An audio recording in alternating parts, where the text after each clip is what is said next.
우리는 인생을 살면서 늘 좋은 일, 행복한 일만 있기를 바랍니다. 그렇죠? 여러분 가운데 혹시 나는 불행한 일이 생겼으면 좋겠어 하는 분 계십니까? 사실 그런 분은 없는 겁니다. 모두가 좋은 일, 그리고 행복한 일, 기쁜 일, 이런 일만 있기를 누구나 바랍니다.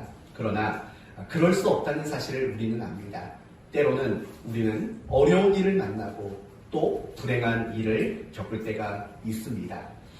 우리가 지금까지 살면서 얼마나 많은 어려움을 겪었고 불행한 일을 겪었는지 여러분 스스로는 잘 아실 겁니다. 그럼에도 불구하고 우리는 그 모든 어려움과 불행을 겪었고 감당했고 이겨내고 지금 오늘 여기에 있습니다. 그렇다면 여러분이 그런 어려움과 불행한 일들을 이겨낼 수 있었던 이유는 무엇입니까? 바로 여러분 주변에 있는 많은 사람들이 있었기 때문에 그렇습니다. 여러분을 돌보아 주었던 사람들, 여러분에게 도움을 주었던 많은 사람들이 있었던 겁니다. 여러분의 가족들이 그렇고 여러분의 동료와 여러분의 지인들이 있었고 또 많은 선후배들이 있었습니다. 그리고 신앙 안에 함께 기도해주는 우리 성도들이 있었기 때문입니다. 그리고 무엇보다도 우리가 이런 모든 어려움들을 이겨낼 수 있었던 이유는 하나님이 우리를 돌봐주시고 또 우리를 도와주셨기 때문에 그렇습니다. 맞죠? 맞습니다. 오늘 본문 역시 마찬가지입니다. 하나님의 도우심을 통해 큰 슬픔과 불행을 이겨낸 한 과부에 대한 이야기를 우리에게 소개하고 있습니다. 그러므로 오늘 말씀을 통해서 나를 향해 하나님이 돌보시고 도우시는 분이라는 이 사실을 확신하고 또 그런 기대와 그런 소망을 가지게 되는 여러분 모두가 되시기를 예수님의 이름으로 축원드립니다. 오늘 본문은 예수님께서 나인성에 살던 한 과부의 아들을 살려주신 사건을 소개하고 있습니다. 우리가 성경을 보면 예수님이 죽었던 자를 살려준 사람이 3명이 나옵니다.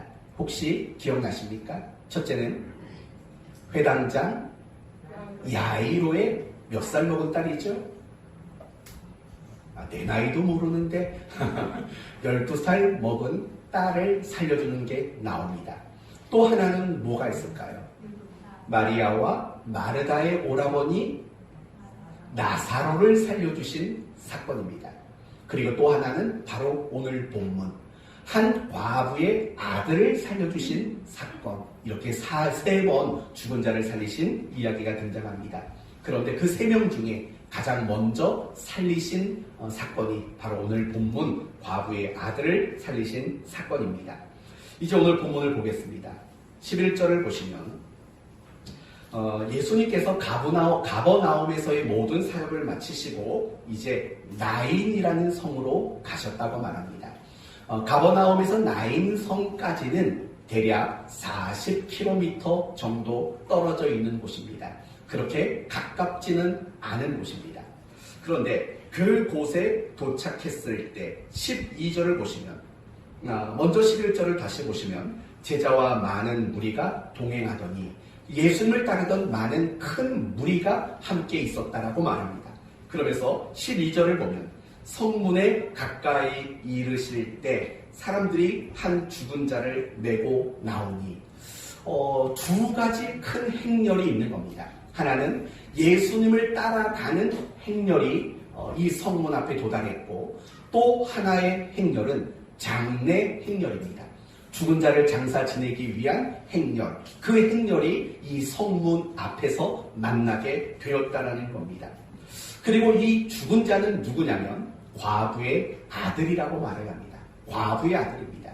여러분, 예수님 당시의 과부는 가장 소외당하고 가장 힘이 없는 존재였습니다. 왜냐하면 예수님 당시의 여자는 사실은 남성 위주의 시대였기 때문에 어떤 인권도 없었고 또 여자로서의 어떤 권리도 없는 여자가 도리어 멸시와 천대를 받는 그런 시대였기 때문에 그렇습니다. 그런데 바보입니다. 돌봐줄 남자가 없고 또 경제 활동도 할 수 없는 그런 대상이 과부였습니다. 그래서 예수님 당시에 가장 힘없고 약한 사람을 두 사람을 말하라면 바로 가난한 자와 과부입니다. 특히 과부는 가장 힘이 없는 그런 대상이었던 겁니다. 그런데 그런 과부가 가지고 있었던 유일한 희망은 누구였겠습니까? 바로 아들이었습니다. 그런데 이 아들도 독자랍니다. 유일한 희망이고 기대였던 아들마저 죽었습니다. 여러분, 이 과부의 마음을 이해하실 수 있겠습니까? 얼마나 슬프고 또 얼마나 큰 상실감 속에 있었겠습니까? 그때 예수님이 관에 손을 대십니다. 관에 손을 댄 이유를 뭐 특별하게 생각하지 마십시오. 그 관의 행렬을 멈추시려고 손을 대신 겁니다. 그래서 14절을 보면 가까이 가서 그 관에 손을 대니 맨 자들이 서는지라 멈췄다라고 이야기를 합니다. 그리고 예수님께서 이렇게 말을 하죠.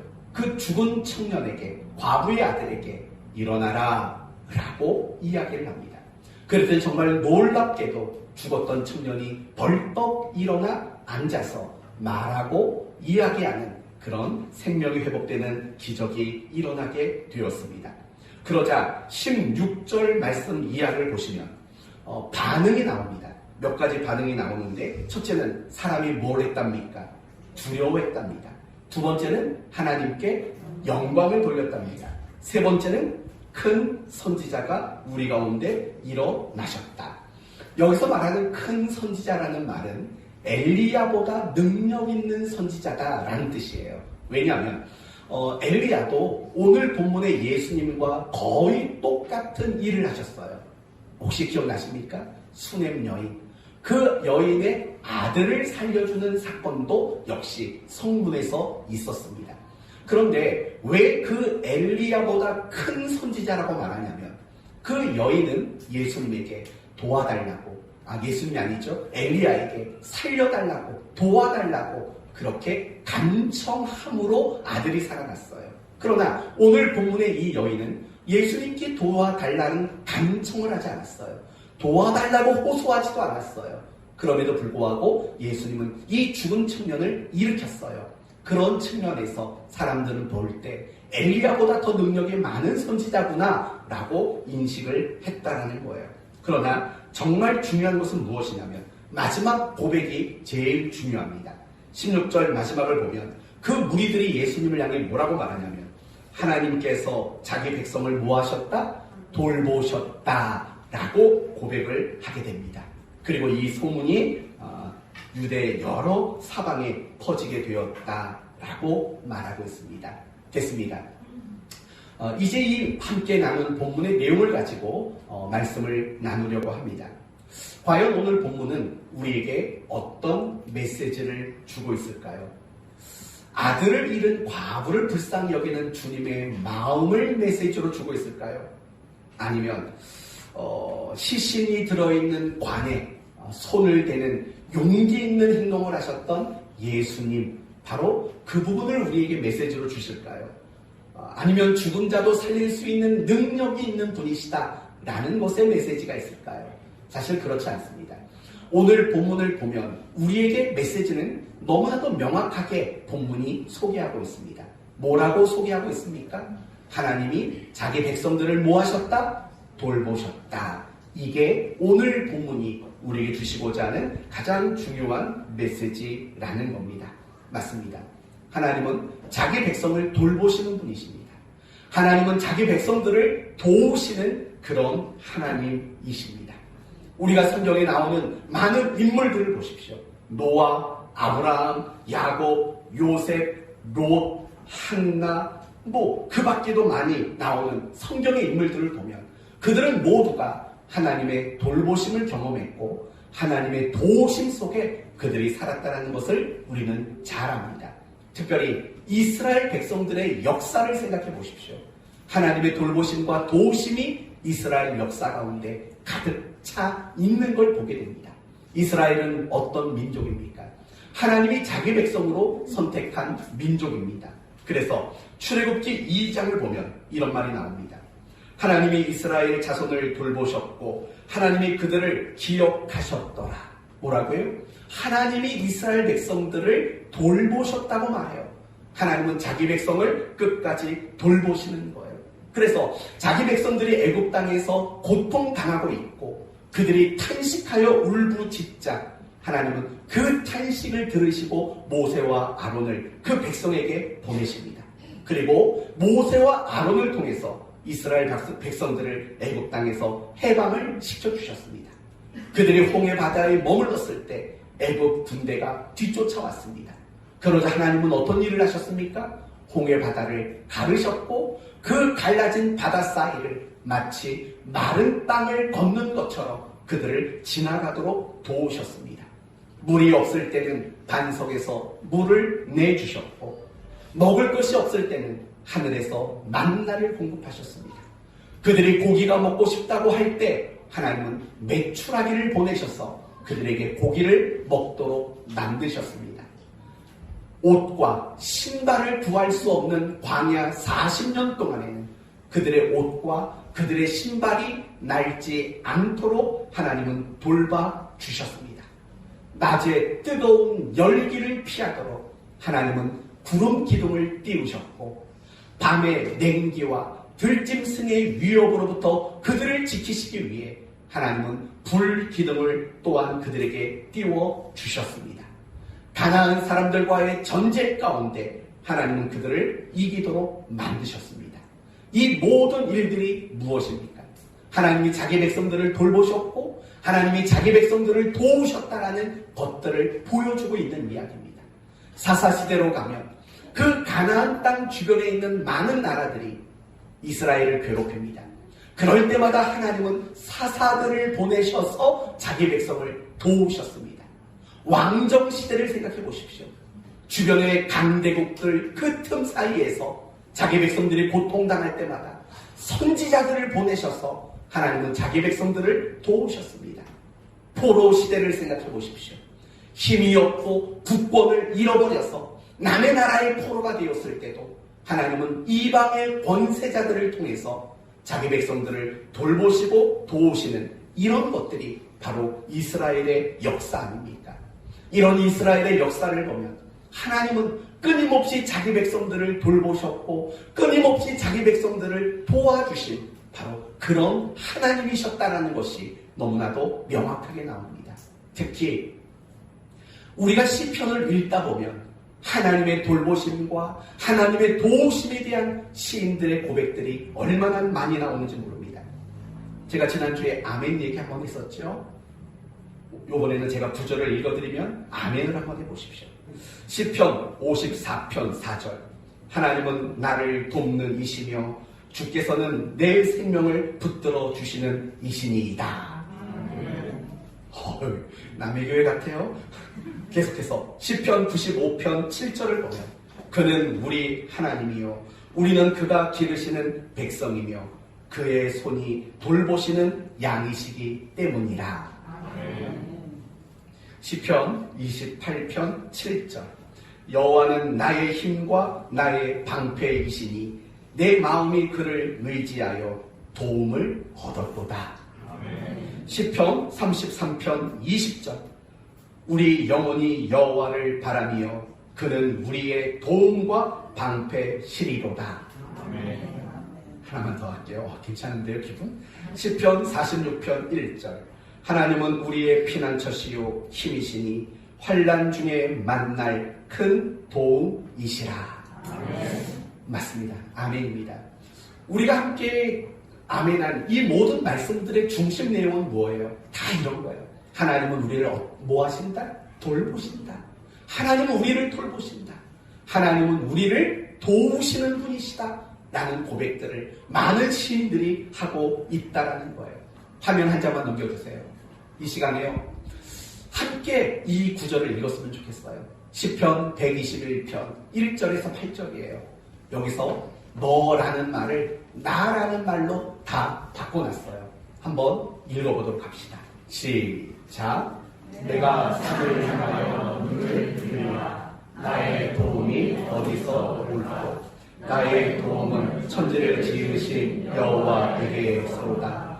여호와께서 나를 실족하지 아니하게 하시며 나를 지키시는 이가 졸지 아니하시리로다. 이스라엘을 지키시는 이는 졸지도 아니하시고 주무시지도 아니하시리로다.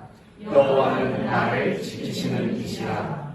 여호와께서 내 오른쪽에서 내 그늘이 되시나니 낮에 해가 나를 상하게 하지 아니하며 밤에 달도 나를 해치지 아니하리로다. 여호와께서 나를 지켜 모든 환난을 면하게 하시며 또 내 영혼을 지키시리로다. 여호와께서 나의 출입을 지금부터 영원까지 지키시리로다. 아멘. 아멘. 맞죠? 맞아요. 이 고백이 내가 경험한 하나님이라는 거예요. 이 시인의 고백이에요. 내가 경험했던 하나님. 내가 낮이나 내가 밤이나 하나님이 졸지 아니하시고 주무시지도 아니하시고 나를 돌보시고 하나님은 나를 지키시는 분이십니다. 라는 이 신앙의 고백을 지금 하고 있다는 거예요. 이렇듯이 성경은요, 우리에게 늘 이걸 말하고 싶은 거예요. 하나님이 돌보신다. 하나님이 우리를 도와주고 계신다. 이 이야기를 성경은 우리에게 늘 말해주고 있는 거예요. 사랑하는 성도 여러분, 세상에 우리를 돕는 사람들이 많아요. 우리를 도와주는 사람이 많아요. 돌봐주는 사람들이 있어요. 하지만 우리의 진정한 돌보시고 도움이 되시는 분은 오직 하나님 한 분뿐이라는 사실을 잊지 않는 여러분 모두가 되시기를 바랍니다. 그게 약속이에요. 내가 너를 돌봐주마. 내가 너를 도와주마. 이것이 하나님이 우리 믿는 모든 성도에게 주신 약속이고 보장이고 또 하나님의 변함 없는 진리라는 사실을 믿는 여러분 되시기를 바랍니다. 그 사실을 가지고 여러분이 아픔을 이기기를 바라요. 그 사실을 기억하고 여러분이 힘을 얻고 소망을 얻는 여러분 모두가 되시기를 예수님의 이름으로 축원드립니다. 이제 진짜 중요한 이야기를 해봅시다. 지금은까지는 이제 오늘 본문의 말씀이 어떤 내용이냐, 하나님이 우리를 돌보시고 우리를 도우시는 분이시다, 여기까지를 여러분에게 성경적으로 설명을 해드린 겁니다. 이제 중요한 질문을 해봅시다. 하나님은 여러분을 돌보시고 여러분을 도우신다는 것을 확신하십니까? 좋습니다. 그러면 하나만 더 질문해 봅시다. 그러면 여러분은 날마다 하나님이 나를 돌보시고 나를 도와주고 계심을 경험하고 계십니까? 정말이에요? 제 예상과 너무 달라요.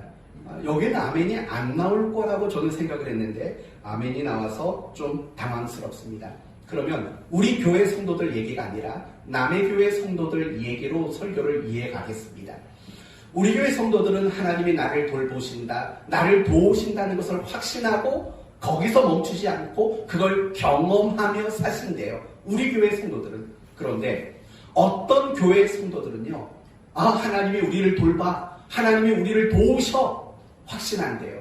그런데 이상한 것은 나는 그걸 잘 경험하지 못하고 산다고 말하는 다른 교회 성도들이 있다고 합니다.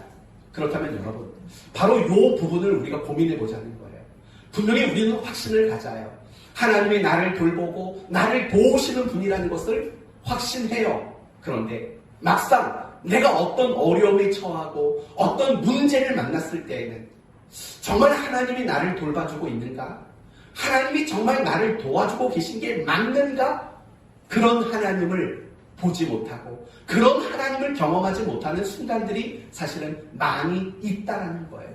그렇다면 그 이유가 뭔지를 생각해 봅시다. 왜 나는 하나님이 돌보시고 도우시는 것들을 경험하지 못할까요?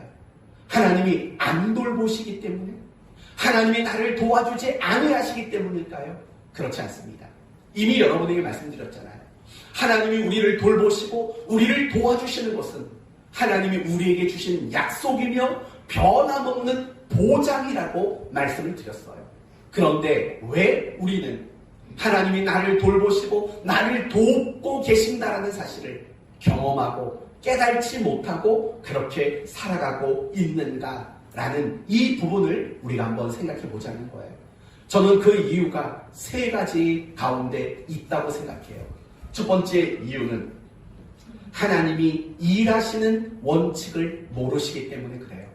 하나님이 어떤 일을 하실 때 그 일하는 방법, 원칙이라는 걸 가지고 일하시거든요. 예를 들면 이런 거예요. 하나님은 항상 계획 가운데 일하시는 분이에요. 무엇 가운데 일하신다고요? 계획 가운데 일하셔요. 이걸 다르게 말하면요, 하나님은 어떤 일을 하실 때 즉흥적으로 또는 감정적으로 하나님은 그렇게 일하는 분이 아니세요. 하나님은요, 무슨 일이든 철저한 계획을 가지고 일하신다고요. 이게 가장 대표적인 구절이 뭐냐면 창세기 3장 15절이에요. 여러분, 창세기 3장 15절이 뭐죠? 여자의 후손과 뱀의 후손이 어떤 관계일 건가에 대한 이야기예요. 예를 들면 이런 거죠. 뱀의 후손이 여자의 후손의 어디를 깨물어요? 뒤꿈치를 상하게 할 것이요. 그러면 여자의 후손은 뱀의 뭘 밟아요? 머리를 밟게 된다라는 구절이 나와요. 이게 창세기 3장 15절의 이야기예요. 그럼 여러분 생각해 보세요. 이 이야기는 결국 무슨 사건을 미리 예견하고 있는 걸까요? 예수님의 십자가 사건이에요. 아니, 뱀이 여자의 후손의 발꿈치를 물었어요. 그건 예수님을 십자가에 죽인 사건을 말하는 거예요. 그러나 여자의 후손이 뱀의 머리를 짓밟았어요. 그건 예수님이 부활하신 사건을 염두하고 있는 거예요. 여러분 생각해봐요. 이 이야기는 하나님이 아담과 하와에게 하셨던 이야기라고요. 그때부터 하나님은 예수 그리스도의 십자가 사건까지라도 미리 계획하고 계셨다는 거예요. 이게 바로 하나님의 일하심의 방법인 거예요. 그 속에는 우리의 이야기도 들어있는 거예요. 여러분이 이 땅에 태어나기 전부터 하나님은 여러분을 향해서 선하고 귀하고 아주 복된 계획을 가지고 있는 거예요. 지금 여러분이 인생을 살아가는 그 인생 순간순간들이 어쩌다 보니 되어지는 일들이 아니라는 거예요. 여러분이 겪게 되는 모든 순간, 희, 노, 애, 나, 모든 순간들이 여러분을 너무나도 사랑하시는 하나님의 계획 안에서 이루어지는 일들이라는 거예요. 하나님은 모든 일들을 다 계획을 가지고 일하시는 분이세요. 그리고 중요한 것은 하나님 자기 자신이 세우신 그 계획을 이루실 때 하나님은 선한 방법만 쓰신다는 또 다른 계획을 가지고 있어요. 다시 말하면 이런 거예요. 하나님은 자기가 세운 계획을 이루시기 위해서 악한 방법을 쓰지 않으시는 분이세요. 항상 자신이 세운 계획을 가장 선한 방법으로만 하나님은 이루어 가시는 분이라는 거예요. 이런 계획과 일하심의 방법들을 하나님은 가지고 계세요. 그리고 그거 말고도 하나님은 많은 일하심의 방법들이 있어요. 뭐 뿌린 대로 거두게 한다. 이것도 하나님이 가지고 계시는 일하심의 원칙들인 거예요. 반드시 뿌린 대로 거두도록 만드셔요. 그리고 중요한 것은 하나님은 사람과 관련된 일들을 하실 때는 반드시 누구를 통해 일하신다? 사람을 통해 일하셔요. 태양을 움직이시고 달을 움직이시고 지구를 움직이시기 이런 것들은 사람을 통해 하지 않으세요. 그건 본인이 알아서 직접 하세요. 그러나 사람과 관련된 일이 있잖아요. 예를 들면 아픈 사람이 있어요. 이 아픈 사람을 고치는 것, 하나님은 사람을 통해 하시는 원칙을 가지고 있었어요. 그러니까 우리는 아프면 어디 가요? 아프면 병원에 가요. 또는 약국에 간다고요. 우리가 믿으면서 하나님이 병을 고치시는 분이라는 것을 믿으면서 병원 가는 이유는 뭐예요? 하나님은 사람을 통해 일하신다는 것을 확신하기 때문에 그래요. 누군가가 슬픔에 빠졌을 때 하나님은 그 사람을 위로하실 때 어떤 방법을 쓰냐면 사람을 보내요. 그래서 그 사람을 위로하신다고요. 사람을 통해서 일하셔요. 누군가가 뭔가 깨달지 못하고 어긋난 길을 걷고 있어요.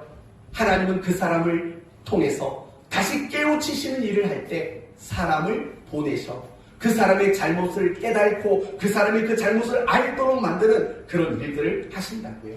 마찬가지예요. 하나님은 누군가를 돌보시기 원할 때, 또 누군가를 도와주시고자 하실 때 하나님은 누구를 통해 그 일을 하실까요? 사람을 통해서 그 일을 하신다고요. 이스라엘 백성들이 애굽 땅에서 탄식하고 있을 때 그들을 돌보고 그들을 도와주시기 위해서 모세와 아론을 보냈던 것처럼 하나님은 우리를 돌보시고 우리를 도와주시는 그 일을 하실 때 하나님께서는 사람을 통해서 그런 일들을 하신다는 거예요. 물론 하나님이 때로는 직접 우리를 돌보실 때가 있어요. 예를 들면 다니엘이 사자굴에 던져졌을 때 그건 그 누구도 도울 수 없는 거잖아요. 하나님이 직접 다니엘을 돌보시고 도우신 거예요. 그러나 거의 대부분의 경우에는 사람을 돌보시고 사람을 도우시는 일을 할 때 하나님은 사람을 통해서 그런 일들을 하고 계신다는 거예요. 그러니까 우리 눈에 보기에는 하나님이 돌보시고 하나님이 도우시는 게 아니라 누가 도와주는 것처럼 보일까요? 사람이 도와주는 것처럼 보일 수밖에 없는 거예요. 성도 여러분, 잊지 마셔야 될 것이 있어요. 비록 내 눈에는 또는 내 앞에서는 어떤 사람이 와서 나를 돌봐주고 어떤 사람이 나를 도와주고 있지만 사실은 그것이 그 사람 개인의 돌봄과 도우심이 아니라 하나님이 그 사람을 보내주셔서 우리를 돌보게 하시고 우리를 도와주시게 하는 손길임을 우리는 잊지 말아야 한다는 거예요. 그걸 모르는 거예요. 그러니까 아니 저 사람들이 와서 돌보고 도울 때 하나님은 뭐 하신 겁니까? 라고 우리는 오해하고 하나님의 돌보심과 도우심을 우리는 깨닫지 못한다는 거예요. 여러분, 지난 날들을 한번 뒤돌아보세요. 여러분의 힘과 여러분의 열정만으로 살아오셨습니까? 전혀 그렇지 않습니다. 얼마나 많은 사람들이 나를 돌봐줬는지 몰라요. 얼마나 많은 사람들이 나를 도와주셨는지 몰라요. 저도 오늘 이 말씀을 준비하면서 생각해봤어요. 나의 10대 때는 어땠을까? 생각해보니까 제가 10대 생활을 할 때 나에게 돌봄과 도움을 주신 분들이 얼마나 많았는지 몰라요. 내가 20대 때는 어땠을까? 역시 나를 돌보고 도우신 분들이 너무 많이 떠오르더라고요. 나의 30대, 40대, 50대 돌아보면 역시 나를 돌보고 나를 도와주셨던 분들이 얼마나 많았는가 이걸 생각할 수밖에 없더라고요. 여러분은 어떨까요? 여러분의 30대 오늘 집에 가서 그거 한번 해보세요. 여러분 10대, 20대, 30대 도표 하나 그려놓으시고 그때 나를 도와주셨던 분들 이름을 한번 써보세요. 그러면 여러분의 전 인생 속에 여러분을 돌보시고 여러분을 도와주셨던 분들이 얼마나 많았는지 깨달으실 거예요. 그러면 바로 그분들이 누가 보내신 분들인가? 하나님이 나를 돌보시라고 하나님이 나를 도와주라고 보낸 분들이라는 것을 우리는 생각할 줄 알아야 되는 거예요. 하나님은 그렇게 일하시거든요. 여러분이 도움이 필요할 때, 여러분이 돌봄이 필요할 때 하나님은 누군가를 여러분 곁으로 은근슬쩍 보내신다고요. 그래서 여러분을 돌봐주시는 거예요. 그래서 여러분을 도와주시는 거라고요. 오늘 본문을 보세요. 오늘 본문을 보면 이 죽은 아들을 살려서 과부를 도와주신 분이 누구죠? 예수님이에요. 그런데 그 광경을 목격한 무리들이 했던 말이 뭐예요? 16절 마지막에 또 누가 자기 백성을 돌보셨다고요? 하나님이래요. 여러분 생각해봐요. 지금 누가 돌본 겁니까? 누가 도운 겁니까? 예수님이 도왔다고요. 그런데 그들은 고백하지요. 뭐라고요? 하나님이 돌아보셨다고 그렇게 고백하고 있는 거예요. 우리에게도 이런 신앙의 안목이 필요하다는 거예요. 왜 나는 하나님을 경험하지 못할까? 이런 말 하지 마세요. 왜냐하면 하나님은 여러분 주변에 있는 그 많은 사람들을 통해서 사실은 끊임없이 여러분을 돌보셨고 끊임없이 여러분을 도와주셨기 때문에 그래요.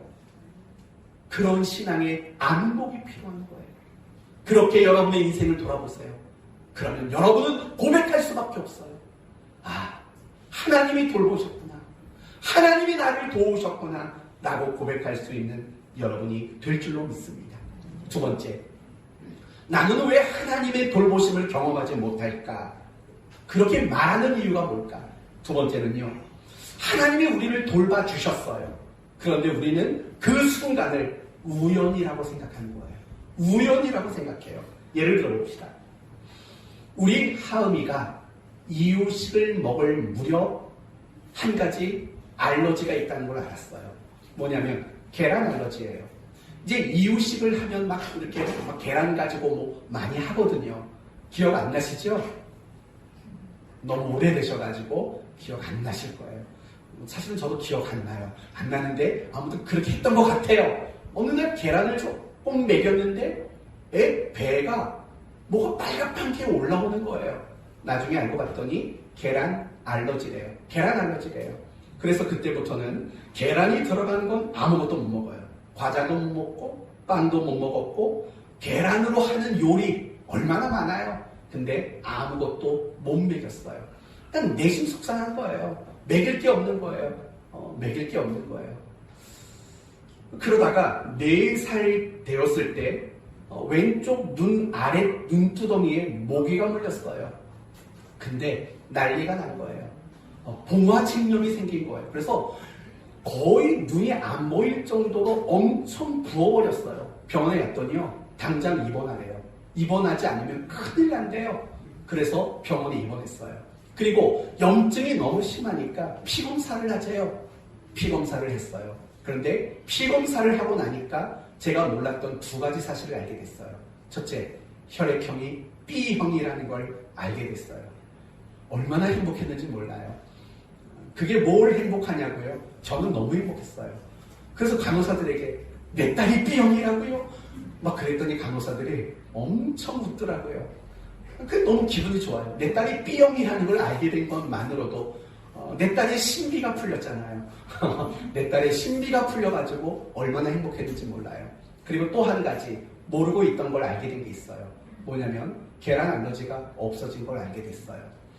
알러지 그 표가 이렇게 나왔는데 보니까 거의 알러지가 없는, 그때 기억으로는 무슨 동태인가 뭐 그런 거에 알러지 반응이 조금 있다, 뭐 이런 1-2가지 정도의 반응이 조금 있다, 그 정도만 빼고 아무튼 중요한 건 계란 알러지가 없어졌다는 걸 알게 됐어요.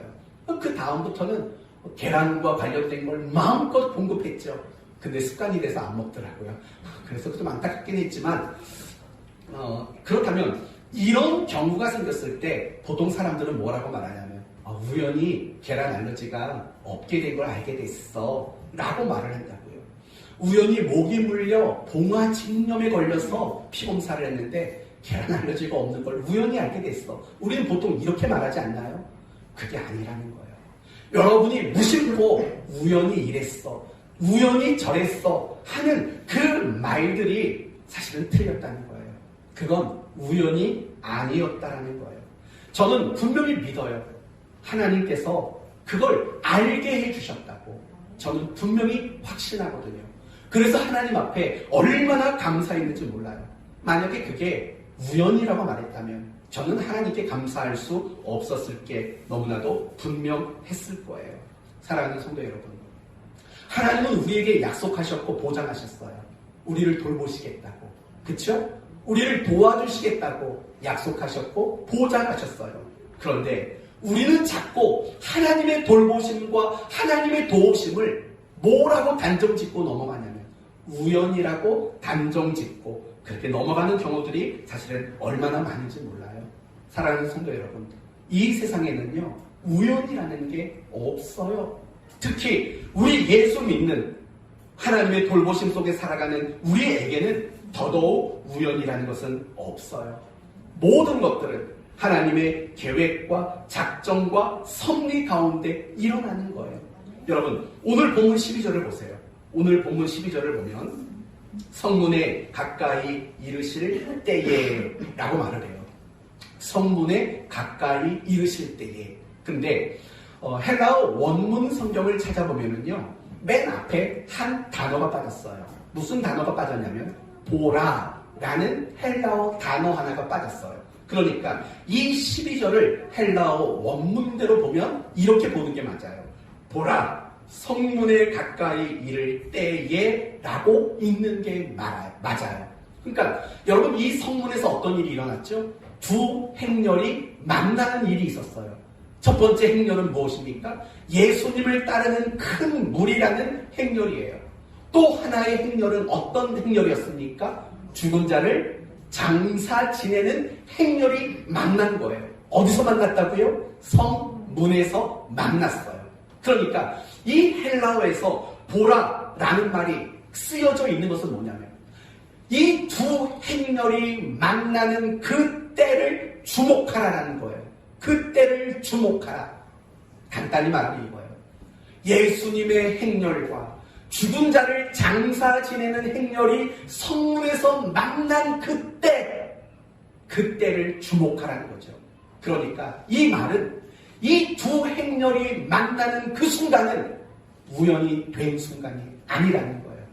하나님이 이 두 행렬을 만나게 하신 때라고 해석을 하면 가장 정확한 해석이 될 수 있다는 거예요. 사랑하는 성도 여러분, 두 행렬이 만났어요. 더 정확히 말하면 예수님과 죽은 자가 만났어요. 생명의 주인과 생명을 잃은 죽은 자가 만났다고요. 그러나 이 만남은 어쩌다 보니 된 우연한 만남이 아니었다는 거예요. 이 만남은 철저히 하나님의 계획과 하나님의 작정과 섭리 속에서 이루어진 만남이었다는 거예요. 그러나 많은 그리스도인들이 노사연 씨보다도 못해요. 노사연의 대표곡 만남 알죠? 우리 만남은 우연이 아니었어라고 말해요. 그러니까 신자들이 노사연 씨보다 못하다는 거예요. 노사연 씨는 수없이 많은 사람들에게 우연이 아니었어를 외쳤잖아요. 근데 신자들도 하나님이 친히 돌보시고 하나님이 친히 도우셨는데도 불구하고 그런 순간에 뭐라고 말하냐면 우연히 그 사람을 만나서 이 일이 해결됐어. 요렇게밖에 말을 못한다고요. 아니라고요. 여러분이 지금까지 우연히 이렇게 그를 만나서 우연히 이 문제가 해결됐다고 말했던 그 일들이 사실은 하나님이 돌보셨고 하나님이 여러분을 도우셨던 사건이라는 것을 여러분 잊지 않기를 바랍니다. 여러분이 자꾸 우연이라는 말을 놓치고 싶지 않다면 이렇게 말을 해보세요. 그러면 여러분이 말하는 우연은 하나님의 계획과 작정 안에 있는 우연일 뿐인 거예요. 하나님의 계획, 하나님의 영원하신 작정 그 속에 담겨있는 우연인 거예요. 하지만 저는 여러분이 우연이라고 여기지 않았으면 좋겠어요. 어쩌다 보니 여러분이 누군가를 통해 위로를 받으셨어요.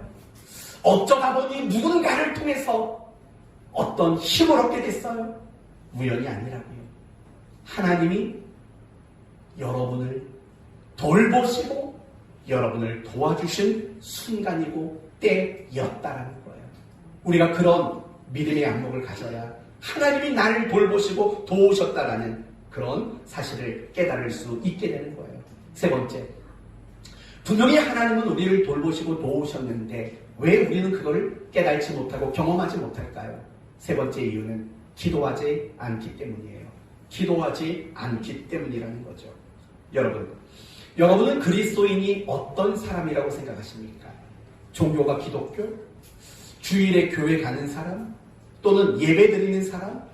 또는 세례 받은 사람? 이런 사람들이 그리스도인일까요? 그렇지 않죠. 그리스도인이란 이런 사람이에요.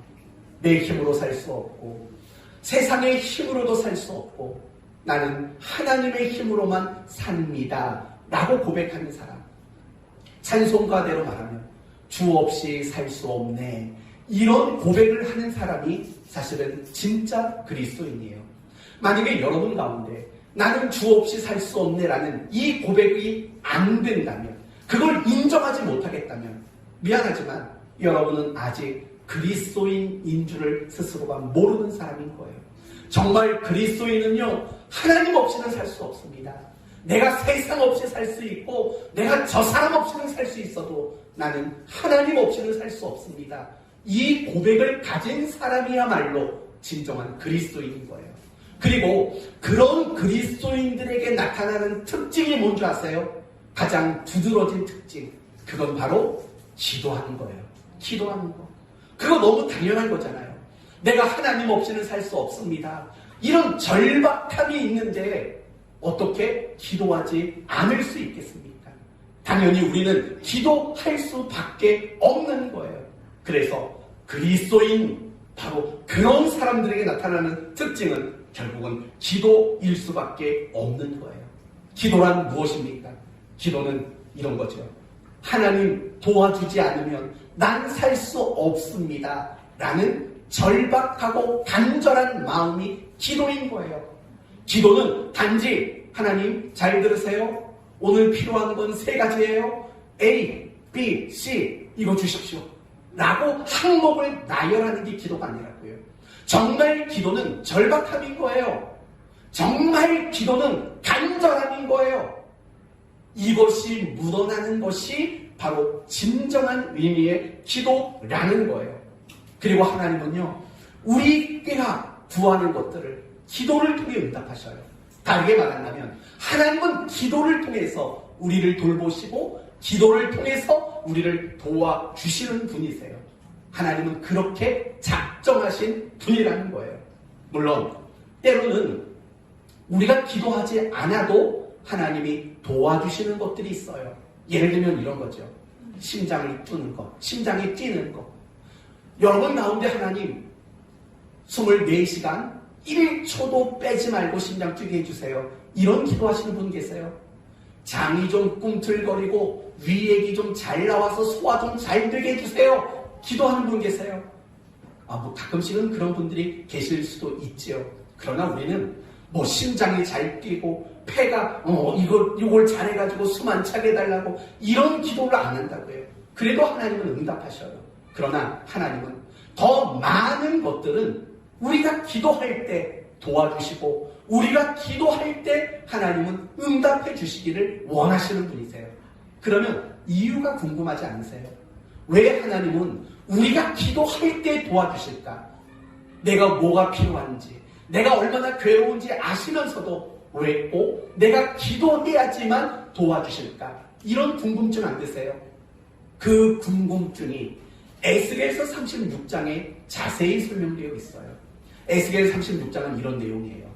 바벨론으로 포로로 끌려간 사람들에게 하는 이야기예요. 하나님이 선지자를 통해서 이렇게 말해요. 힘들지? 괴롭지? 선택받은 너희들이 성전도 무너지고 이방 땅에 끌려가 있는 거 너희 힘든 거 다 알아. 내가 너희를 도와줄 거야. 내가 너희를 다시 그 약속의 땅으로 가도록 해줄 거야. 너희들이 그 땅에 가서 성벽을 짓고 다시 성을 짓도록 내가 만들어줄 거야. 내가 그렇게 만들고 그렇게 도와줄 거야. 하나님이 이렇게 약속하시는 내용이 에스겔서 36장의 내용이에요. 그런데요, 그런 약속의 말씀을 주시고 나서 그 다음에 하신 말씀이 뭐냐면 바로 이런 말씀을 하셔요. 그런데 그래도 이스라엘 족속이 이같이 자기들에게 이루어 주기를 내게 구하여야 할지니, 이 구절이 나와요. 이 부분이 우리가 궁금해하고 있는 그 대목인 거예요. 하나님이 먼저 그들의 마음을 안다고 했어요. 그들에게 귀환하고 성벽을 짓고 성전을 짓고 거기서 다시 하나님을 예배하는 그 일들을 해주시겠다고 약속했어요. 그런데도 뭐라고 말하냐면 이렇게 너희가 해달라고 기도하면 내가 그때 해주마. 하나님이 말씀을 하신다고요. 그러면서 마지막에 가서는 이렇게 말해요. 그 이유를 이렇게 설명해요. 들어보세요. 그리한즉 그들이 나를 여호와인 줄 알리라 라는 말이 나와요. 무슨 말이냐면 간단히 말하면 이거예요. 만약에 너희가 기도하지 않았는데 내가 그거 다 해주면 너희들은 내 힘으로 이루어냈다고 어깨에 힘줄 거 아니냐. 내가 너희가 기도한 다음에 도와주면 비로소 내가 도와줬다는 걸 너희들이 인정하고 감사와 영광을 돌리게 될 거 아니냐라는 이야기였던 거예요. 바로 이 부분이 가장 중요한 거예요. 하나님은요, 여러분이 기도하기 이전에 여러분이 뭐가 필요한지 알아요. 여러분이 무엇이 절실한지도 안다고요. 그런데 하나님은요, 여러분이 그런 것들을 놓고 구체적으로 섬세하게 하나씩 하나씩 기도하기를 기다리고 있다고요. 이유가 뭔지 아세요? 그냥 여러분이 원하는 걸 해주면 운이 좋았나 보다, 우연이 됐나 보다, 그 정도밖에 생각을 못한다고요. 어쩌다 보니 해결됐나 보다. 제일 못된 사람은 나는 이런 어려움도 내 힘으로 이겨냈어 라고 착각을 한다고요. 그래서 하나님은요, 지금 내가 필요하고 원하는 게 뭔지 알면서도 우리가 그것을 구체적으로 절박하게 간절하게 기도하기를 하나님 기다리고 계시는 거라고요. 그리고 여러분이 그런 절박함으로 기도하게 될 때 하나님은 여러분의 기도를 이루어 주신다고요. 그러면 결국 우리가 깨달을 수 있는 건 뭐냐면 하나님이 돌보셨고 하나님이 도와주셨군요. 우리는 인정할 수밖에 없는 거예요. 성도 여러분, 왜 하나님의 돌보심을 경험하지 못하냐고요? 여러분이 구체적으로 하나님 앞에 어떻게 돌보고 어떻게 도와달라고 기도하지 않았잖아요. 그러니 우리가 어떻게 하나님이 돌보심을 경험할 수 있겠냐고요. 우리가 조금 전에 여러분에게 우연에 대한 이야기를 했죠. 우연이 되어졌다. 우리는 단정 짓는다고. 왜 그런 소리가 나오는 줄 아세요? 기도하지 않아서 나오는 거예요. 만약에 여러분이 그런 것들을 놓고 기도했다면 여러분은 하나님이 도우셨다라고 대번에 깨달을 수밖에 없는 거라고요. 저희 딸이 계란 알러지가 있다고 했잖아요. 하나님께 기도했다고요. 하나님, 이 알러지 없어지게 해주십시오. 기도했다고요. 그런 기도를 하고 나니까 그런 결과를 받아봤을 때 저는 누구를 생각할 수밖에 없겠어요. 하나님 밖에는 생각할 수가 없었다고요. 그런데 우리는 기도하지 않아요. 어려움이 있어도 문제가 있어도 정말 처절하고 절박하게 기도하지 않는다고요. 그러니까 우리는 어떤 문제가 해결되면 우리가 찾을 수 있는 답은 우연밖에 없는 거라고요. 재수밖에 없다고요. 재수가 좋아서 기도하지 않으니까 하나님이 도와주셨음에도 불구하고 하나님이 도우셨다는 것을 하나도 깨닫지 못하고 살아가는 그런 인생이 될 수밖에 없어요. 여러분에게 간절히 권면합니다. 기도하셔야 돼요. 하나님이 돌봐주시기를, 하나님이 여러분을 구체적으로 도와주시기를 여러분은 기도하셔야 돼요. 그러면 분명히 하나님이 돌보시고 도우셨다는 것을 늘 삶 속에서 경험하게 되는 그런 역사들이 일어날 수밖에 없어요. 다시 여러분에게 강하게 권면합니다. 오늘 기도 시작하세요. 오늘 기도 시작하시라고요. 하나님은 여러분이 기도하는 그 순간 일하기 시작하실 거예요. 전 오늘 본문을 보면서 정말 뜬금맞은 질문이 들었어요. 14절을 한번 같이 보세요. 14절. 가까이 가서 그 관에 손을 대시니 맨 자들이 서는지라. 예수께서 이르시되 청년아 내가 내게 말하노니 일어나라 하시매 죽었던 자가 일어나 앉고 말도 하거늘. 저는 이 부분을 보는데 저는 참 엉뚱한 구석에 있는 사람이거든요. 장난기도 많고 이런 질문이 들더라고요. 과연 이 죽었던 청년이 일어나라 라는 예수님의 음성을 듣고 일어난 건가? 궁금하지 않아요? 잘 생각해봐요. 일어나라고 예수님은 말을 했어요. 그러면 죽었던 청년이 그 말을 안 죽었나? 그런 생각이 드는 거예요. 여러분 죽었잖아요. 아니 죽은 사람이 무슨 소리가 들리겠냐고요. 근데 일어나라 하니까 일어났어요. 이게 듣고 일어난 건지 그냥 명령하셨으니까 갑자기 생명이 쏙 들어와서 일어난 건지 사실은 이런 게 뜬금없이 궁금하더라고요. 여러분은 어떻게 생각하세요? 듣고 일어난 것 같아요? 아니면 어땠던 것 같아요? 들었을까요? 못 들었을까요? 이거 나중에 천국 가면은요, 이 청년에게 좀 물어보세요. 야야, 넌 그거 듣고 일어났니? 아니면 그냥 나도 모르게 일어난 거니? 한번 가서 천국 가서 좀 물어보세요. 천국 가서 좀 물어보세요. 너무 궁금해요. 저는 억지로 이렇게 생각을 해요. 이거 성경적인 거 아니니까 어디 가서 또 우리 목사님은 이렇게 풀었다고 하지 마세요. 이건 그냥 제가 은혜 가운데 그냥 그 생각이 든 것 뿐이니까 절대 이거 성경적이다 어디 가서 말하면 저 쫓겨납니다. 그런 소리 하지 마세요.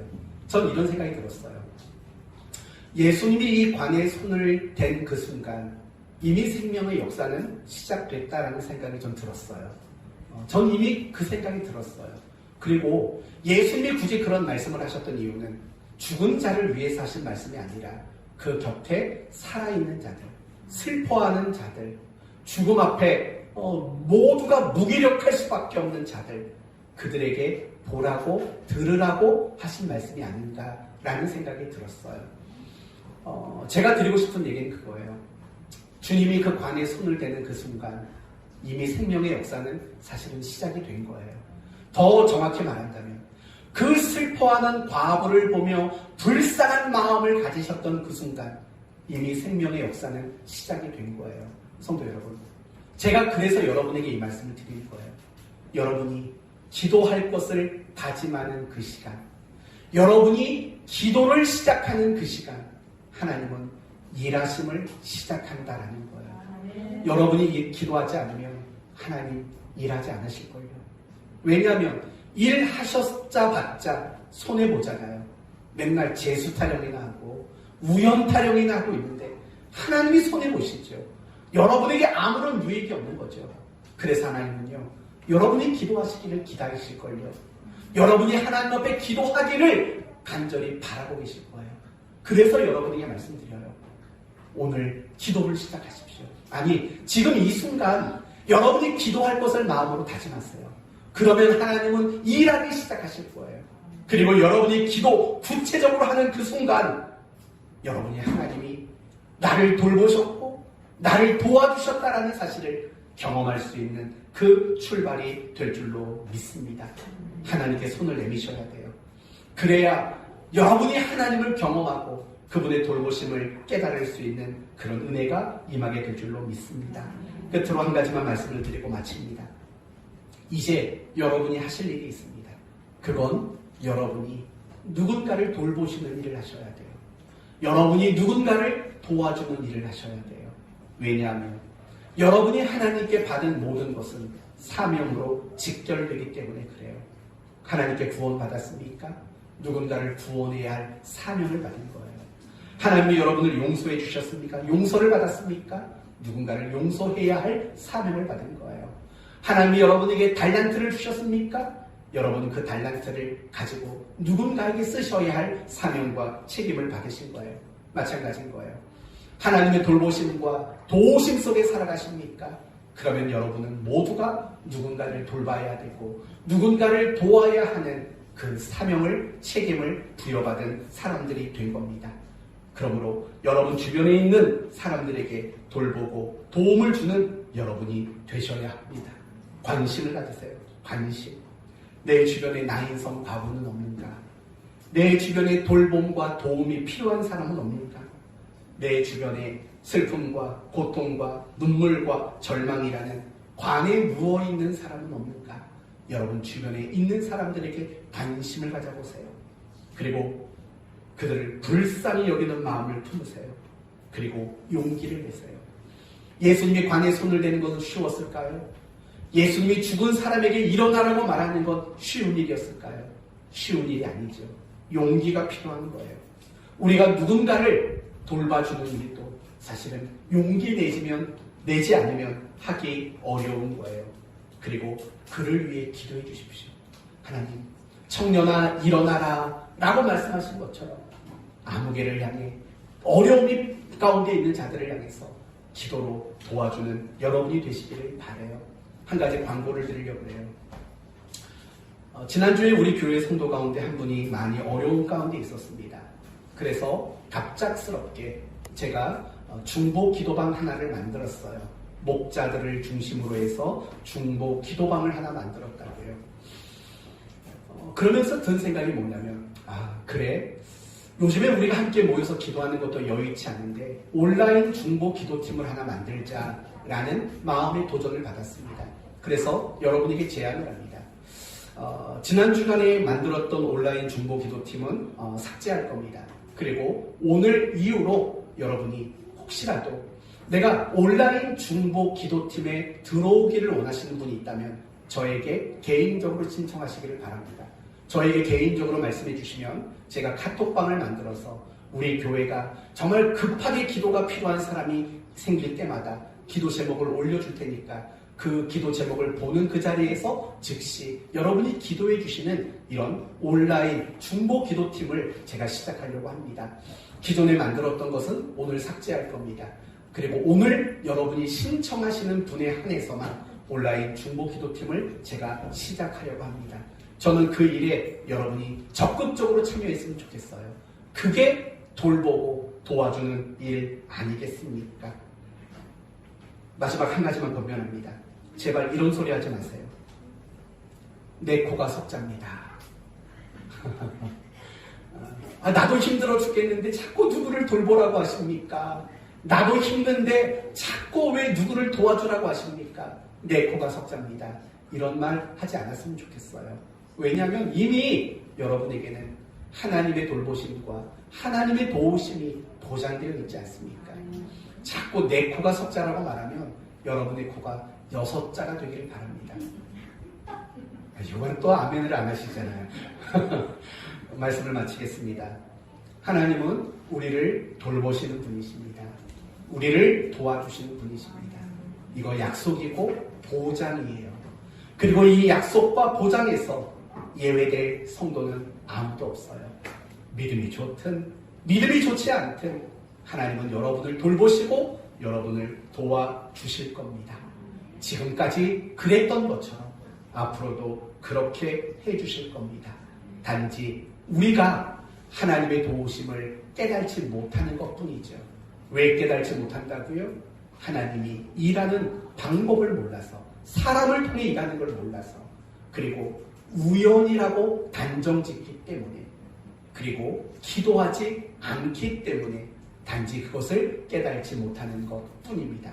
저는 여러분 모두가 기도하는 분들이 되셔서 날마다 하나님의 도우심을 경험하고 간증하고 고백하는 여러분, 그리고 더 나아가서 여러분도 누군가를 늘 돌봐주고 누군가를 도와주는 일을 기쁨으로 여기는 복된 성도 되시기를 예수 그리스도의 이름으로 축원드립니다. 아멘. 기도합시다. 하나님 감사합니다. 오늘 말씀을 통해서 다시 우리에게 약속과 보장이 무엇인지를 말씀해 주셨습니다. 그것은 하나님이 돌봐주시고 보호해 주신다라는 약속이고 보장입니다. 우리는 지금까지 그렇게 살았으며 앞으로도 충분히 그렇게 살 것입니다. 단지 저희들이 어리석어서 하나님의 돌보심을 깨달지 못한 것 뿐입니다. 저희를 용서하여 주옵소서. 이제부터는 정말 작은 것까지라도 하나님 앞에 기도하는 삶을 살게 하시옵소서.